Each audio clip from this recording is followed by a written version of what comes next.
நியாயமா நிர்மலா? உனக்கு நியாயமா இது? பொறுமையா பேசுமா? என்னத்த போய் பொறுமையா பேசுறது? கையில காசு இல்ல, தொழில் எப்படி பண்றது? தங்கச்சங்கிலி கொண்டு போய் பேங்க்ல வச்சா சரி, கொண்டு போய் வட்டி கட்டிட்டு வரலான்னு போனா அசல கொண்டு வந்து கூட நகையை திருப்பி வைன்னு சொல்றான். நான் அந்த அளவுக்கு இருந்தா நான் இதுக்கு உங்க அப்பா கூட கொண்டு வந்து காசு கொடுக்க போறாங்க? கூலி வேலை செஞ்சு பாக்கிறவனுக்கு அந்த கஷ்டம் எல்லாம் தெரியும்.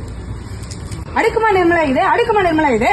என்னமா ஆச்சு? நைட்டு மகளமா கையில் மிதிச்சிருக்கிறியா நீ? அம்மா நான் ஒரு பொருளாதார மேகமா? நல்ல மேகப்பா நீ. வாரம் முழுக்க வேலை செஞ்சு 2500 சம்பளத்தை அந்த முதலாளி பேங்க் அக்கௌண்ட்ல தான் போடு வேண்டாங்க. சரி அதான் என்ன சரி போ. காலையில எடுத்து அந்த எடுக்கலான்னு போனா அந்த அட்டை தூக்கிட்டு போனா பேங்க்ல 1700 ரூபாய் தான் இருக்குது. என்ன ஏதுன்னு பதறி ஓடி போய் மேனேஜரை கேட்டா மினிமம் பேலன்ஸ் இல்லன்னு சொல்லிட்டாங்க.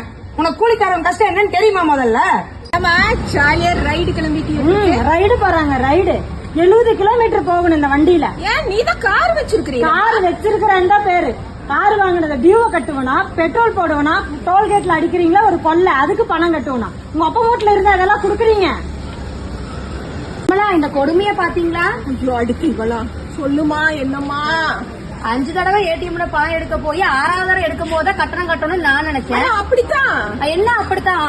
ஏடிஎம் குள்ள காலை வச்சாவே பணத்தை எடுக்கணும் இப்பதான் எனக்கு தெரியுது. அப்படி இல்ல இல்ல உங்ககிட்ட யாரோ போய் பேசிருக்காங்க. என்ன போய் பேசிக்கிறாங்க? அக்கௌண்ட்ல பணம் இருக்கான்னு செக் பண்ணாலும் பணம் எடுக்கிறீங்க, பணத்தை போட்டாலும் பணம் எடுக்கிறீங்க, பணம் எடுத்தாலும் பணம் எடுக்கிறீங்க. அதாவது டிரான்சாக்சன் தானே நீ அக்கௌண்ட்ல செக் பண்ண? என்ன உங்க அப்பா வீட்டு காசு ஆகுது? பணத்தை கஷ்டப்பட்டு சம்பாதிக்கிறவங்க அதோட அருமை தெரியும். உனக்கா தெரிய போகுது?